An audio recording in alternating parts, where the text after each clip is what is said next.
So first of all, welcome to our channel, Abhishek and Pratik.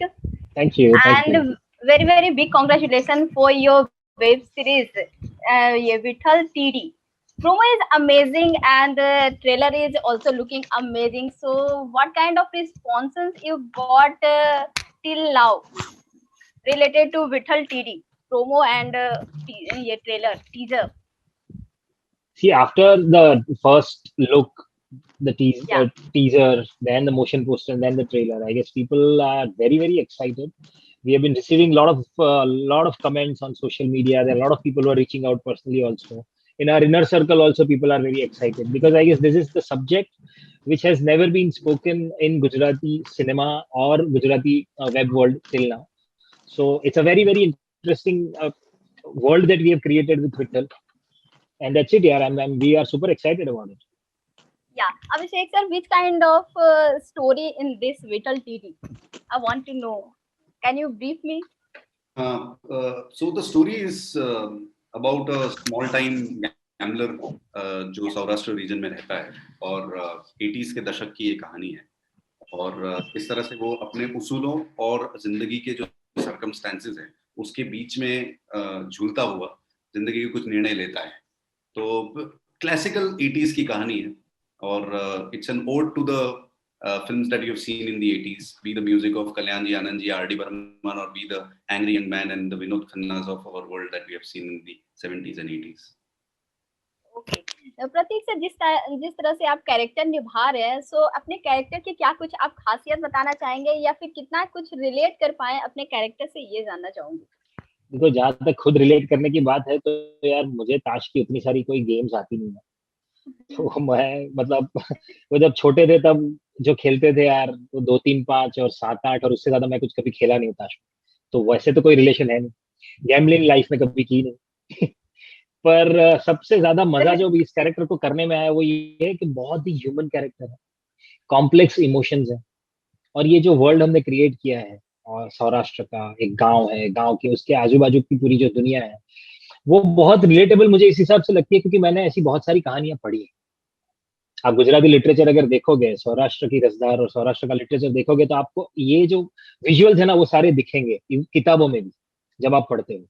तो मुझे ये एक बहुत मजा आया कि ऐसी एक कहानी का मैं हिस्सा बन पाया और ऐसी एक कहानी ओहो जैसे प्लेटफॉर्म पे आ रही है और मतलब वो दुनिया के कोने कोने में गुजरातियों तक पहुंचेगी और इनफैक्ट नॉन गुजराती तक भी पहुंचेगी.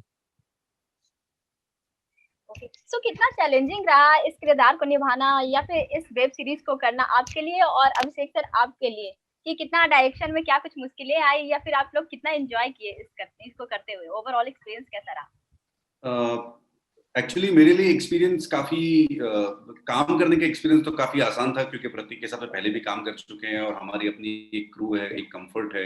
और प्रतीक जब भी काम करने आता है तो कभी भी ऐसा नहीं लगता कि एक एक्टर या एक स्टार, अब तो स्कैम स्टार भी है प्रतीक, तो ऐसा नहीं लगता है कि एक सुपरस्टार या स्टार आया है. इट इज लाइक मतलब प्रतीक की खासियत ये है कि हम अगर कहीं अटक जाते हैं तो प्रतीक हमारी मदद भी करने आ जाता है. तो this is the kind of modesty that this man has. And जहां तक एज अ डायरेक्टर बात है तो क्योंकि मैंने अब तक फिल्में ही बनाई हैं तो फिल्मों के फॉर्मेट से उठ करके एक वेब सीरीज के फॉर्मेट को लिखने से लेकर के बनाने तक का एक थोड़ा अपना खुद का एक चैलेंज रहता है, जो इंटरनल चैलेंज है, उसको झेलते हुए हमने बस बना दी. ओके सर, आपसे जानना चाहूंगी. अरे बहुत मजेदार था. हमने जहां पर जाके शूट किया है ना वो जगह भी बहुत मजेदार थी और जिस एटमॉस्फेयर में जैसे और देखिए ultimately we are talking about regional content, right? तो रीजनल के अपनी एक खुद की कुछ चैलेंजेस होती हैं और ये सारी चैलेंजेस हम लोग तो पिछले 10 सालों से देख रहे हैं. बेआर के टाइम से हम लोग देख रहे हैं, शायद अभिषेक तो मुझसे भी पहले से जानता है इन सारी चैलेंजेस को. और अब तो उसने मास्टर कर लिया है कि ऐसे चैलेंजिंग एनवायरनमेंट में ही काम करना चाहिए. तो ये सारा जो है ना वो तामझाम बहुत इंटरेस्टिंग है. जैसे हम जिस गांव में शूट कर रहे थे वहां ना इंटरनेट था, कई बार बिजली चली जाती थी. कि कहाँ शूटिंग हुई है? अभिषेक लोकेशन के बारे में बताओ यार. सॉरी, लोकेशन कहाँ शूट किया है वो थोड़ा लोकेशन के बारे में. ये सौराष्ट्र के गिर रीजन में, गिर के बारे में आपने सुना ही होगा, सासन गिर और गिर, उस रीजन में शूट हुई है. और मजे की बात ये है कि जहां हम शूट कर रहे थे वहां समझ लो कि 100 मीटर के अंतराल पे ही आपको शेरों के दहाड़ों की आवाज सुनाई देती थी, शेर दिखाई देते थे. रात में जब आप आधी रात को शूट कर रहे तो शेरों के दहाड़ सुनाई देते थे. तो हमने मतलब बीच जंगलों में जाकर के शूट किया है, उधर के छोटे छोटे गाँव और कस्बों में जाके शूट किया है. तो और उस तरह का पीरियड हमने सेट करने की कोशिश की है। सारे रियल लोकेशंस हैं और बात भी वहाँ की है, तो और मजेदार है। मतलब it adds a lot of lot of value to the story. Vithal Tidi web series की बात की जाए तो आप लोग दोनों के हिसाब से क्या कुछ ऐसा लगता है यूएसपी पॉइंट्स जो ऑडियंस को पसंद आएंगे इसमें? एक तो बात हालांकि गुजराती भाषा की है ये वेब सीरीज, लेकिन मुझे लगता है कि इसकी अपनी खुद की ग्लोबल अपील है। दूसरी चीज जो लोगों को बहुत अच्छी लगेगी शायद, जो मैं सिर्फ शायद कह सकता हूँ क्योंकि अब तो जनता जनार्दन ही जानती है क्या होगा इसका, लेकिन जो इसकी स्टाइल है, जिस तरह का हमने म्यूजिक क्रिएट किया है, जिस तरह की स्टाइलिंग क्रिएट की है प्रतीक की, जो आप ट्रेलर में भी देखोगे, तो एक रेट्रो लुक दिया है, एक रेट्रो फील दी है, तो शायद वो लोगों को काफी अच्छा लगेगा। और तीसरी जिसके लिए अब प्रतीक बहुत माने जाते हैं और विश्व भर में लोग पहचान गए उन्हें, वो है उनकी डायलॉग डिलीवरी। तो डायलॉग डिलीवरी में से भी कुछ कुछ रस जो है वो आएगा और लोगों को मजा आएगा उसमें से। ओके, प्रतीक सर आपसे जानना चाहूंगी। बहुत सारी चीजें ऐसी हैं जो मुझे लगता है कि जो कि ऑडियंस को बहुत पसंद आएंगी। एक तो गुजराती में इस प्रकार का कंटेंट अभी तक नहीं बना है, तो वो एक नयापन है इसमें। और गुजरात की कहानी ओटीटी प्लेटफॉर्म पे शायद पहली बार आ रही है, और ये गुजरात का पहला ऐसा प्रीमियम कंटेंट ओटीटी प्लेटफॉर्म है जिसपे सारी गुजरात की ऐसी बहुत सारी कहानियां हम लेके आएंगे, अभिषेक और द होल टीम। तो and Vithal is a starting point. Vithal is the first web series that is coming out on this platform, so that is also very exciting. दूसरा ये है कि ये क्योंकि ये ओटीटी प्लेटफॉर्म है, तो it is not going to be limited only to Gujarat और बॉम्बे और India. It will be it's going to be stream all across, तो वो भी सब जगह लोग देख पाएंगे। और दूसरा, अभिषेक ने जैसे कहा स्टाइल, ये स्टाइल जो है ना, वो ये रेट्रो शायद हम सब जानते होंगे यार, जब हमने देखी है 80s की फिल्में। वो म्यूजिक कब पीक पे जाता है, वो चेस सीक्वेंसेस कैसे होते हैं, वो टेंशन कैसे बिल्ड होता है म्यूजिक से, तो ये बहुत ही एक नॉस्टैल्जिया देने वाली फील है। एटलीस्ट हम 80s वालों के लिए तो बहुत ही अमेजिंग है ये। ओके, सो सर अगर कोई भी स्टोरी हो या फिर वेब सीरीज हो या फिल्म हो, कुछ ना कुछ हमें सिखाती है, ये वेब सीरीज आपको क्या कुछ सिखाई है? और आपसे ये भी जानना चाहूंगी कि स्कैम 1992 आपको क्या कुछ सिखाई थी? देखिए, स्कैम की जहां तक बात है ना, तो स्कैम तो वैसे ही इट्स अ कॉशनरी टेल। या मतलब बोध कथा जैसा ही उसको लेना चाहिए। सपने देखना बुरी बात नहीं है, सपनों के पीछे भागना भी बुरी बात नहीं है, पर हमें ये भी पता होना चाहिए कि कब रुक जाना। तो स्कैम से तो जो सीखा हूं मैं, मुझे मतलब मैं जैसे समझ पाया हूं वो इतना ही समझ पाया हूं। जहां तक विट्ठल की बात है, तो विट्ठल से तो बहुत कुछ जानने सीखने मिलेगा कि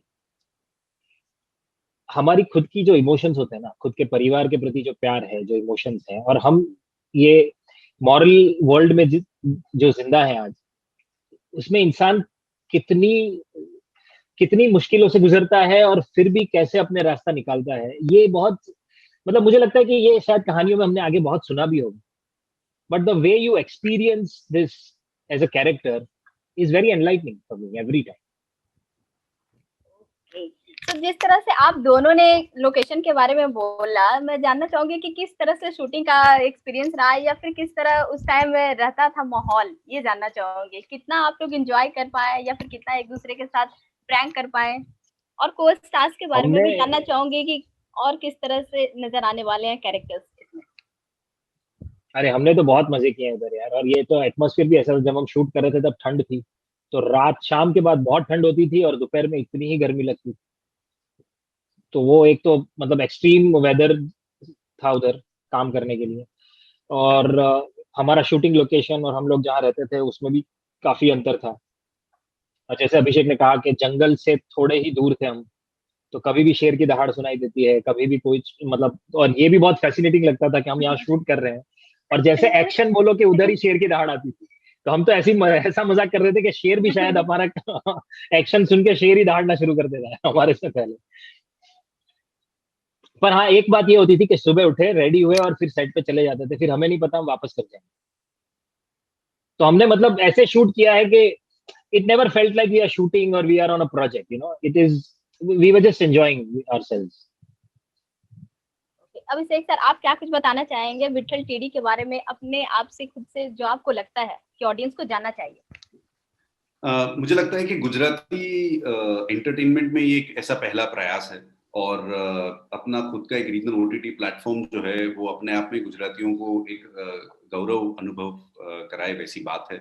हम चाहेंगे कि ग्लोबली गुजरात में गुजरातियों की कहानी ना ही सिर्फ गुजरात में लेकिन ग्लोबली सब तक पहुंचे और सिर्फ गुजरातियों तक सीमित ना रह जाए, क्योंकि कहानियों की अब कोई ऐसी भाषा नहीं रही है। अगर हम स्पेनिश भाषा की भी सीरीज देख सकते हैं तो हम गुजराती भाषा की भी सीरीज देख सकते हैं। तो हमने कोशिश सिर्फ ये की है कि हम अच्छी कहानी लोगों तक जितने भी हो सके उतने पहुंचाने की कोशिश की है। जहां तक एक्सपीरियंसेस की बात आती है तो I think her her film her project अपने आप में एक अपना चैलेंज और अपने एक्सपीरियंसेस लेके आता है। और प्रतीक जैसे व्यक्ति के साथ में काम करने का एक अपना एक्सपीरियंस है।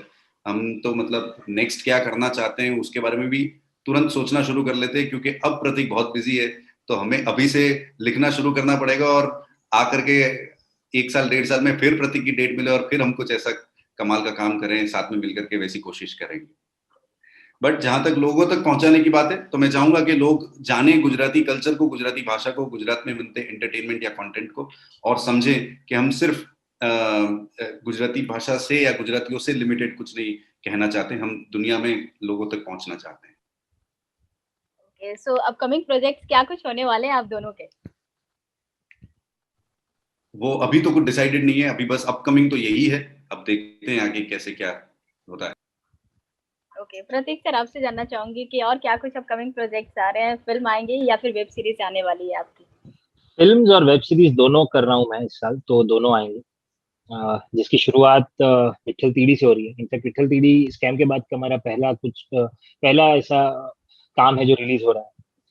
बाकी तो या मतलब जैसे ये थोड़ा माहौल बाहर का ठीक होगा, शूटिंग शुरू हो जाएंगी, बाकी सब। जिस तरह का अभी माहौल बना हुआ है पेंडेमिक का और कोविड-19 का, जिस तरह से सिचुएशन है अपने देश में, तो क्या कुछ उसको लेकर आप लोग दोनों बोलना चाहते हैं? उस पर आप दोनों का क्या टेक होगा?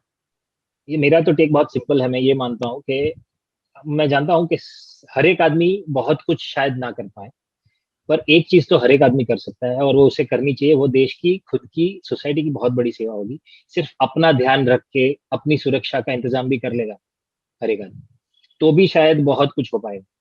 बिकॉज जैसे लोग मतलब भीड़ में बाहर जाना और ये सब, वो जो हुआ पिछले कुछ महीनों में, इसी का नतीजा हम लोग सब भुगत रहे हैं। तो मैं बोल रहा हूँ बाकी सब भी छोड़ दो, थोड़ा सेल्फिश होकर सिर्फ खुद का सोचना भी शुरू कर देंगे लोग, तो भी हम बहुत अच्छी सिचुएशन में पहुंच जाएंगे।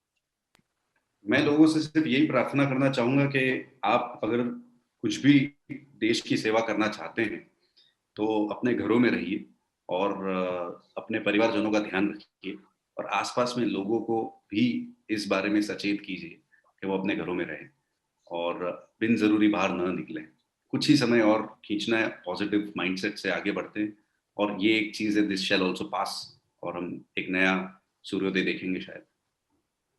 ओके, प्रतीक सर आपने स्कैम 1992 किया, उससे अलग ही आपको फेम मिला, सो बहुत कुछ लाइफ में चेंजेस आई होगी और बहुत कुछ कॉम्प्लीमेंट्स मिले होंगे, सो इसको आप किस तरह से लेते हैं ये जानना चाहूंगी मैं। कि मैं तो इसे बाय प्रोडक्ट की तरह लेता हूँ। मैं जो काम करता हूँ उसके साथ ये सारी चीज जुड़ी हुई है। हमारा फील्ड ऐसा है कि ये हमें ज्यादातर लोगों तक पहुंचा देते हैं। और लोगों का ऐसा मतलब स्कैम से जो हुआ, लोगों को वो किरदार बहुत पसंद आया, वो पूरी कहानी बहुत पसंद आई है। तो इसका श्रेय मुझ अकेले का नहीं है, ये श्रेय पूरी टीम का है। बिकॉज सारे डिपार्टमेंट ने इतना बेहतरीन काम किया कि स्कैम एज ए सीरीज लोगों के दिल को छू गई। और क्योंकि मैं उसका चेहरा बना हूँ, मैं उसका फेस हूँ, मैं उसमें काम कर रहा था, तो शायद लोग शायद सारा प्यार मुझ तक पहुंचा रहे हैं, जो कि मैं चाहूंगा कि वो पूरी टीम तो खुद तक बांट दूं, सबको दे दूं। और मैं इसे एक बाय प्रोडक्ट की तरह ही लेता हूँ। मैं इसे के बारे में ज्यादा सोचना नहीं चाहता। तो आगे क्या कुछ आपकी प्लानिंग है, किस तरह से आप सेलेक्टिव प्रोजेक्ट्स करना चाहेंगे या फिर जो कुछ आएगा उसके लिए हाँ बोलना चाहेंगे, किस तरह से आपकी रहेगी? जी नहीं, मेरा हमेशा से यही तरीका रहा है, यही प्रोसेस रही है। फिर चाहे वो थिएटर हो, चाहे गुजराती फिल्म हो, चाहे हिंदी फिल्म हो या वेब सीरीज, जो स्क्रिप्ट मुझे ज्यादा एक्साइट करती है, कुछ नया कैरेक्टर करने मिलेगा जिससे मैं कुछ सीख पाऊंगा या जिसमें मैं वैल्यू ऐड कर पाऊंगा, मैं उसी का पार्ट बनता हूँ। अब इसे अगर सिलेक्टिव कहा जाए तो मैं सिलेक्टिव हूँ या फिर पता नहीं। सर आपने हर्षद मेहता का किरदार किया है, जिस रोल को आपने निभाया वो तो अमेजिंग था ही। सो आपसे जानना चाहूंगे कि आपका ड्रीम प्रोजेक्ट क्या कुछ था या फिर क्या यार कुछ है मेरे ड्रीम आगे, क्या प्रोजेक्ट तो कुछ? बहुत हाँ, सारे हैं। आपसे जानना चाहूंगी बहुत कि सारे हैं, बहुत सारे हैं। किस पर मुझे तरह का आप बायोपिक कैरेक्टर्स रोल? करने में बहुत मजा आता है। मुझे बायोपिक कैरेक्टर्स करने में बहुत मजा आता है। मैंने ऐसे बहुत सारे कैरेक्टर्स थिएटर में भी किए हैं। तो मुझे यह और फिल्मों में वेब सीरीज में बायोपिक करने में ज्यादा मजा आएगा मुझे, ऐसा मुझे लगता है। Yes, एंड लास्टली क्या कुछ आप दोनों बोलना चाहेंगे विठल टीडी वेब सीरीज के बारे में? विठल टीडी वेब सीरीज के बारे में क्या कुछ आप फैंस से बोलना चाहेंगे, ऑडियंस से क्या कुछ मैसेज देना चाहेंगे आप? मेरा मैसेज तो ऑडियंस को यही है कि हम लोग हर बार एक नया एक्सपेरिमेंट करते हैं। इस बार हमने नया एक्सपेरिमेंट हमारी मातृभाषा में किया है, गुजराती में किया है। और एक ही रिक्वेस्ट करना चाहूंगा सबसे कि इसे भी उतना ही प्यार दें। आप लोग देखिए, आपको जो लगा, जैसा लगा, वो सब हम तक पहुंचाइए। हमारा प्रयास हमेशा से ये रहा है कि जैसे गुजरात की बात अगर करूँ तो गुजरात रीजन की बेहतरीन कहानियां, बेहतरीन किरदार आप तक पहुंचा सके। इस बार भी यही प्रयास किया है और यही प्रार्थना है कि आप लोग इसे भी इतना ही प्यार दें। अभिषेक सर, क्या कुछ आप ऑडियंस से मैसेज देना चाहेंगे? मैं ऑडियंस को सिर्फ यही रिक्वेस्ट करना चाहूंगा कि पहली बार ऐसा कोई प्रयास होने जा रहा है, गुजराती अपना खुद का एक ओटीटी रीजनल प्लेटफॉर्म आ रहा है। अगर आपको उसका कंटेंट पसंद आए और ये प्रीमियम कंटेंट लोगों तक पहुंचाने की जिम्मेदारी अगर आप ले सकें, तो दुनिया भर में लोगों को दिखा देते हैं कि एक गुजराती अपनी एक छवि जो है वो किस तरह से दुनिया तक आगे रख सकता है। Thank you sir. Thank you, Abhishek, thank you.